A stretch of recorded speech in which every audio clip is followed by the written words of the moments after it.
Do you know what, Stuart? You know, earlier in the week we were discussing the monocle. I do remember that. I said, I bet there's someone now in Brighton where it was specified as wearing a monocle. Are you talking about me? And Phil Hartnell has got round his neck. It looks like a monocle, but it does flick out into. Oh, that is. Into a sort of pince nez. That's what I said.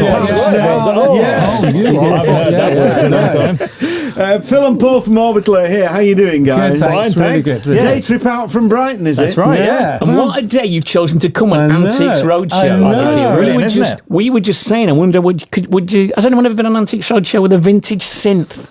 I wonder. I don't think so. But you could do that. People are really into those things. They're old enough.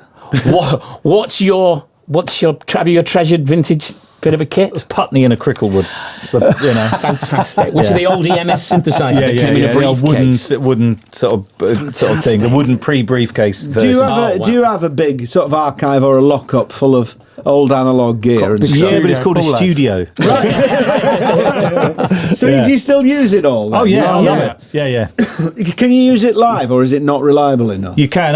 We always use 303 and a Jupiter 6, which is one of my first synths that I got from a second-hand shop in Sevenoaks, and I always take it live. I love it. All right, okay. So was that? Did you get into it at the same time? Did you both get into electronic music, techno music at the same time? We were working for our dad, building company, and you read a review, didn't you, of a drum machine in the Melody Maker, I think it was, and said, I think I'm going to get one of them. Yeah. And I played the guitar at the time and had some distortion units, and we got the two together, and it just went from there, didn't it? Well, I first heard Kraftwerk when I was about 10 from their elder brother. Okay. And so it was like that was the first thing that spun me out. Also, it's a concept album. It's like about motorbike. Autobahn. About motorbike. Yeah. And I reckon that was probably sound. Yeah, I reckon I probably about the same time because it was a hit, wasn't it? You could hear it on Radio 1 in the day. It was a massive novelty record. Even me, age 7, I heard it and just thought, it's about cars and roads, and it was like the scale electrics of music. That's such a brilliant description. Yeah.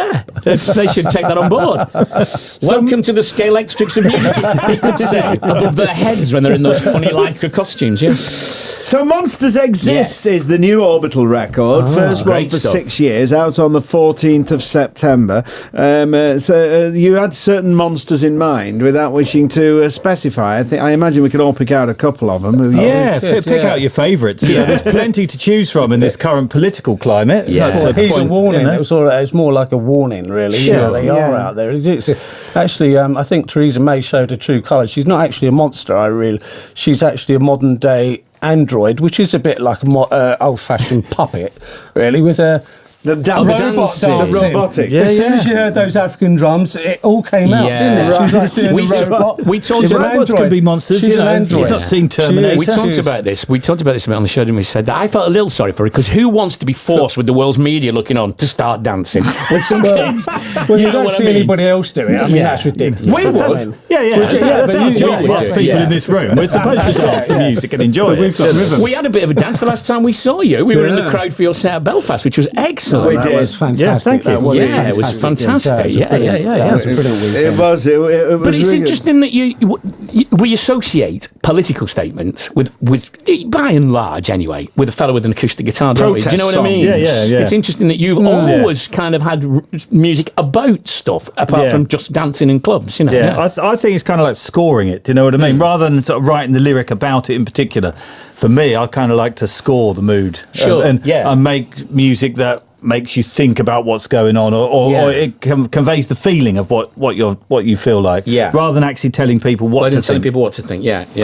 Superficially, there might be, we'll play The End Is Nigh a bit later on, and we're going to play now There Will Come a Time with Professor Brian Cox, unmistakably, which might give people the impression it's quite a doomy sort of vision of a future, but it's not really that, is it? In a sense, it's a bit of both. It could be. It's like a lookout. I see it more as a warning, really. Yeah, it's a warning. Let's turn it around. This is what you could see get. What's going on here. This is what, there's a few cautionary tales in there on this album, but, Brian's got a vision of hope, but through a lens of emo. as it were. But it's, you know, it's Brian Emo. As you said, Brian Emo. Yeah. Although it is that we're all going to turn to dust and the whole planet. We're all going to count for nothing. You've got to face the facts. You've got to face that's just true, though, isn't it? Well, indeed. Unfortunately, but you know. Well, this is a wonderful thing, I think. There Will Come a Time featuring Brian Cox. So it's 7 and a bit minutes, so we might not play all of it because he's come all the way from Brighton. We want to talk to you. Okay, fair enough. But we'll have a good blast. A little blast. Yeah.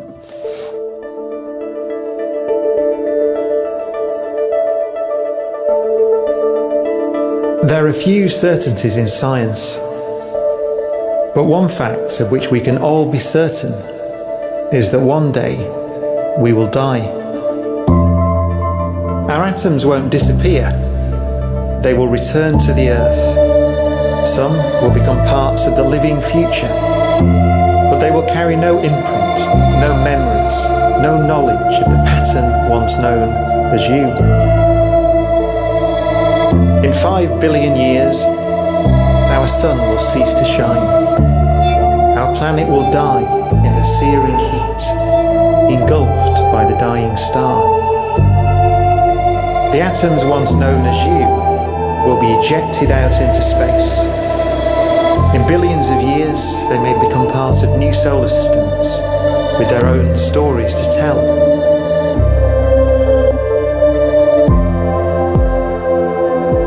The great cycle of stellar death and rebirth offers a sort of limited immortality.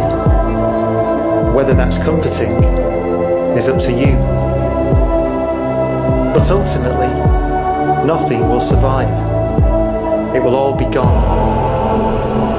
In the far future, there will come a time when time has no meaning as the universe expands and fades.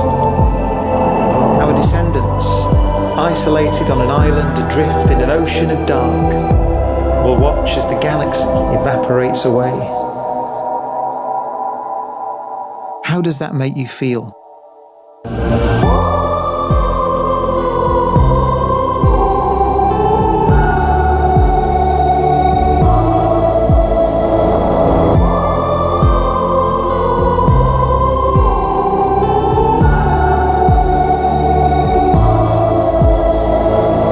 Something remains in the darkness, an idea. Science is the ultimate exercise of reason, and our reason confirms deep down what we've always known. Whether human or star, life is precious and fleeting. We, collections of atoms that can think, have discovered this deep truth. We must understand. The universe will spend an eternity in darkness after a brief period of light.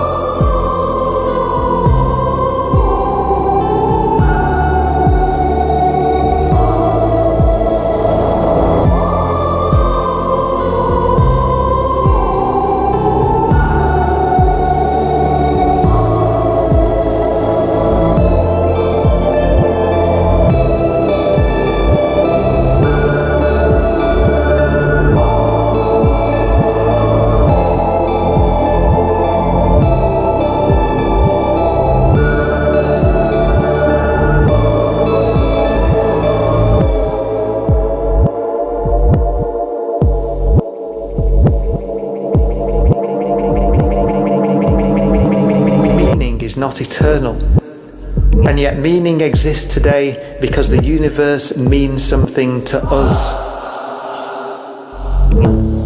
We must understand that life is precious and fleeting. In doing so, we will come to recognize the true value of ourselves, our fellow humans, and our civilization. The choice before us is not between immortality and eternal darkness. The laws of nature have made that choice. But we do get to choose how long we want to survive. How long do you want the human race to survive? There will come a time when we are forced to choose. Do we destroy our planet or protect it? Do we live Do we expand and explore? Do we carry our shared hopes and dreams outwards to Mars and the moons of Jupiter and Saturn and onwards to the limitless stars? Or do we avert our gaze from the universe beyond and allow all memory of our world to be lost too soon? Quite a lot of, although not in its entirety. There will come a time. Two-thirds, I would say. Yeah, pretty good. Pretty good. Orbital with Professor Brian Cox. I think that closes the new album. It does. Yeah, that's right. Orbital. Phil and Paul are here. So he said he came in and he sort of read things from the books, but then you had to structure it again, Phil. Well, I made a suggestion that he structured it, and then he went away and structured it. I don't know whether he was going to do that anyway, but he came in and just read loads of bits from his book, and and it was he jammed basically. He did a vocal jam. Then we got an idea of what he was saying, and then trying to. Yeah, get it into more of a song It was good. mode, It was really nice working with him because we kind of sat down. He did all this vocal jamming, as it were. Yeah. And we kind of all sat and went, "Yeah, that's good. That's a good idea." And he said, "Okay, I'm going to think about that," and took away his ideas and that kind of thing. You started with the words then for this, and the words suggested the mood of the music, did they? Yes, and no, because I also had some bits that I'd been sort of playing with, under his voice before, and just sort of with voices that I thought this could be a good sort of flow of music. Yeah, and it all kind of fitted together. Did he not try and get on the keys? No, he's got form. He's got form in that regard. I locked him away. I mean, one of the things, looking at the video of The End Is Nigh as well, I wasn't sure at first whether that was old footage or footage made to look. It looked like a kind of pagan ritual and hippies on the hillside. Good. I'm glad it worked out like that. Yeah, very folk horror kind of. You know. But I mean, one of the things saying, like, since the beginning of civilization, people have always been predicting its end, haven't they? Yeah, they have. Yeah. That's a human instinct. I think we've lived through at least three ends that didn't happen. Exactly. I read a great quote here. But say a little more about this. If we were both the same, it wouldn't be Orbital. No, it wouldn't. No, we're chalk and cheese. Are you? We definitely are. Really? Yeah, we definitely are. Yeah. And does that dynamic get... No. Sorry. We are. Does that dynamic get into the music then somehow? Yeah, definitely. Yeah. Yeah, it does. Yeah, it does. Yeah. I mean, you didn't speak for a very long time, did you? Do you look back on that now and think, God, we were stupid. Why did we do that? Or do you think it was a process you had to go through to now sort of bring Orbital around for the second time? I think so. I think third time now. Right, this is third time lucky. But not for me. I didn't understand it at all. He wouldn't talk to me. Right. Yeah, well, that was the second. I spoke to you this first time. Yeah.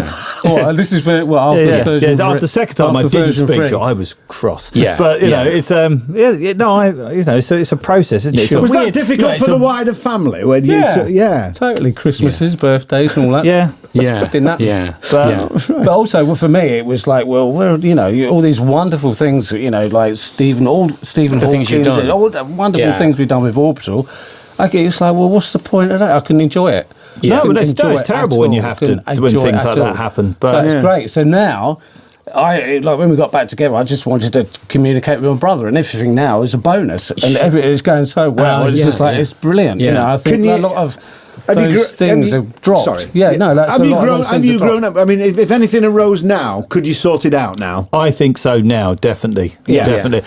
I don't think we'll split up again. No, is what I think will happen now. Do you know what I mean? Whereas before, we're not going to split up before again. It had to happen at those times. There was no option at those times, because that's what happened. Do you know what I mean? Yeah. But this time that's not going to happen. How's because you make music that involves technology. How's that changed? I mean, and I don't mean in a nerdy way, but has the way you operate and the way bands like you operate changed massively since you started? Can't answer in a nerdy way. Yeah, answer in a nerdy way. No, we'll never get off the air. No, you can't answer in a nerdy way. Nerdy's good. Nerdy's cool. Do you know what? It's just got like, I don't know if easier is the way that it's kind of expanded. You know, when we first started, you had a few synths and a 4-track, and when all sort of 4 tracks were full, that was the end of the song. You'd written your song. Sequencer instead of the computer. Yeah, but now computers and digital editing and recording is so massive on even just a laptop. It's the horizon is endless, but so in a way it can be daunting now, whereas before it was kind of innocent. It's like, I've got 3 synths, 2 drum machines, 4 tracks, go. Is it right you did chime on your dad's cassette? Yeah. I wanted to test the 4 tracks. It had 6 inputs, and I thought, wow, I could use 6 things instead of 4. But if I just bypass the tape on the 4 track and go master it, do it like a live recording. And that actually set up how we did most of the first 4 albums, I think, weren't they? Just recorded live through a desk straight onto DAT. Wow. No, there are no master tapes, no stems, no nothing. It was just everything we did was always arranged on a computer, and then all the sort of knob twiddling and that was done as it went down live. And if you didn't like it, you did it again. Would you always start collaboratively, or would you quite often start working on things separately and bring them to the table and then start kind of putting it together as an Orbital album? Or do you work together right from the offset? No, it's all of the above. It's varied. Some tracks I just, I write, and sometimes we sit down in a room together, or sometimes I'll say, "Oh, look at this. What do you think of that?" And you go from there. But there's no sort of necessity for anything to be any particular way. Way. No. Yeah. And what about playing live and touring? Is that because that's that's the last saw you in Belfast? That's clearly something that you enjoy. Orbital have always had a massive live presence, haven't they? Yeah, I love that. Yeah. It's. I think it's a way we we improvise with the structure of the song. So we've got like there's buttons on there that you press. When you press the bass drum goes up. That's the bass drum. The hi-hat, bass drum. They don't happen until Paul presses the button, and then it can either be a MIDI going out to all of our MIDI's trigger going to our MIDI synths, and then that comes back into our mixing desk. And so we've got effects on our mixing desk. So it's all one big. A track can last a minute or an hour, and I think that rawness and that liveness, people. There's a lot of bands that they don't give the audience enough credit, really. They don't know what they hear, but they feel it. I think it's more of a vibe thing, really. Yeah. And I think that's where you can play electronic instruments like this in a jammy sort of way, you do see some guys playing electronic music, and it's usually guys, sort of tapping at a laptop like they're doing the VAT returns. Watching you is not like that at all. No, we're all like busy. Yeah. I've already done my VAT return by the time I get on stage. But no, it's a case of playing with all the synths and the structures. We've got I think at least 7 great big blunderbuss analog synths up there. Yeah. And it's just a world of fun. Yeah. It's just great fun. And that thing, I've had restriction in the past doing stuff with other musicians, and I sit there and I watch the audience and think, this song's going to end, and I don't want it to, but there's nothing you can do. Yeah. Whereas with the way we're doing this, it's like tracks like the end is nigh. I keep going to end it, and I keep bringing it back because I just want to do a bit more. I'm going to break it down to that, and you kind of develop new ways of playing tracks, and that's one of the tracks that for me has kind of developed with the set recently, and it's still developing. I don't know where it's going to end up. And it's great fun now, isn't it? Because you've got things like chaos pads and everything where you can you can do things that will surprise yourself. Yeah, and you think that sounds good, but you've no idea how you did it. Happy accidents. Yeah. Happy accidents. I quite like taking analog synths that don't have any presets on them. I've got this big old Scottish thing called a Macbeth, which is brilliant. I haven't taken that for a while, but it's great because it's no presets. You just have to set the sound up with all the knobs, and then the next song you've just got to change the sounds as you go along, and you kind of surprise yourself, and new things develop, and it's great. It's great doing that. So you're playing this Saturday in Bristol? Yeah. Is that an open air one? Yeah, I think it is. I think it is. It could be a tent. I think it is. No, I don't think it is. Might be the big rave tent. Is it a big rave tent? I think it's outside. I think it's outside. They've still got 2 stages. Yeah. And then the week after, in Brum, the Academy in Brum, and then in October you're doing a lot of continental shows: Amsterdam, Cologne, Hamburg, Berlin, Poland, Sweden. They'll go nuts for you there, won't they? I guess. Looking forward to that. Yeah, they'll go nuts for you there, and then Butlins weekend. Yeah, Minehead. Get on the big shine on weekend. Get on the big dry ski slope. Yeah. And we should say there are some theatre shows in the UK in December. The Christmas shows. Hammersmith and Sheffield Academy, Corn Exchange in Cambridge, Manchester Apollo. Love it. Local. Great stuff. Love it. Great stuff. I'm thinking ahead. That might be the night before our last show in the afternoons. So do you think that might be the night before? It's a shame it's not the night of the last show. It's all right. We don't have to go up that. Well, we'll have a works night out. Yeah, we will. We'll have a works night out. We'll have a works night out. We'll only turn in a half-hearted last show. We'll have a works. We'll go out with a whimper, not a bang. Don't worry. You can give you a copy of the album. Just play that, and just that'll go on for ages. You can come down the Christmas market with us for an eggnog. Oh, lovely. Yeah. I love it. Great stuff. You've just been talking about this track, The End Is Nigh, so we're going to hear it now. Good video you can watch online and everything, which is worth having a look at. But thank you for coming all this way with your monocle. Lovely to see you guys. Thank you very much. The End Is Nigh.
The End Is Nigh, a new Orbital single from Monsters Exist, out on the 14th of September. Always great to see Phil and Paul. Yeah, Orbital rounded off my birthday in true style in Birmingham last year at Beyond the Tracks, says Deeds. Well, they're there in a couple of weeks again, including, and check out Orbital's website for forthcoming dates.